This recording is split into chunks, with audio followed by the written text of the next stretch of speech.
केंद्र की मोदी सरकार अधिवक्ता अधिनियम 1961 में संशोधन कर नया कानून लाने की तैयारी कर रही है। सरकार ने इसके लिए अधिवक्ता संशोधन बिल 2025 का ड्राफ्ट तैयार कर लिया है। सरकार के इस कदम से आक्रोशित Mau civil court central bar के अधिवक्ताओं ने जबरदस्त प्रदर्शन कर जिलाधिकारी को ज्ञापन दिया। इस दौरान सैकड़ों की संख्या में अधिवक्ता मौजूद रहे। अधिवक्ता कोर्ट परिसर से पैदल मार्च कर कलेक्ट्रेट पहुंचे थे, जहां अधिवक्ता अधिनियम 1961 में संशोधन के खिलाफ अधिवक्ता लामबंद दिखे। इस प्रदर्शन की अगुवाई सेंट्रल बार के अध्यक्ष दरोगा सिंह और महामंत्री अजय सिंह कर रहे थे। वहीं मामले में बोलते हुए वरिष्ठ अधिवक्ता सूर्यनाथ यादव ने बताया कि बार और बेंच मिलकर न्यायालय पूर्ण होता है, लेकिन सरकार न्यायालय में हस्तक्षेप करने के लिए बार को टारगेट कर रही है।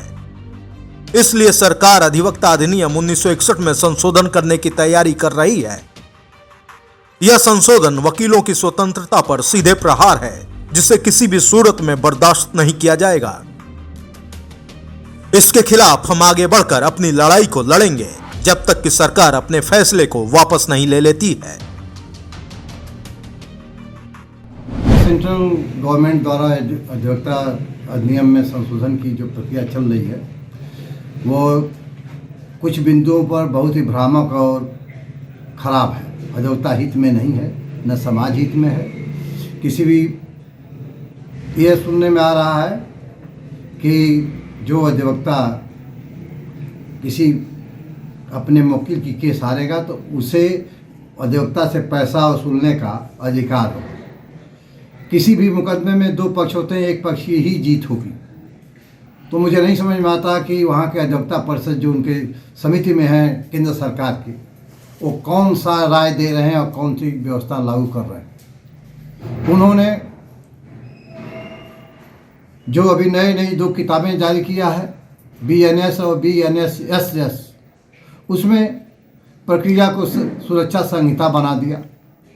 क्या राय दिए, क्या किए, मैं नहीं समझ पा रहा। मैं ये समझता हूँ कि भारत सरकार को अपने अधिवक्ता वरिष्ठ अधिवक्ता पैनल, योग्य अधिवक्ताओं को बुलाकर इस पर विचार करके अधिवक्ता संशोधन पर विचार व्यक्त करें और कोई ऐसी चीज़ न उसमें जोड़ें जिससे कि अधिवक्ता समाज का हित हो और सोशल सामाजिक नुकसान हो।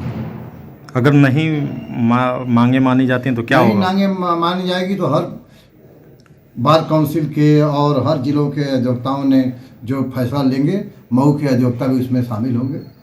जो भी विरोध, पहले हम लोग राष्ट्रपति को ज्ञापन भेजेंगे, केंद्र सरकार को ज्ञापन भेजेंगे DM के जरिए, और सुनवाई नहीं होती तो फिर आगे कदम उठाने के लिए बाध्य होंगे।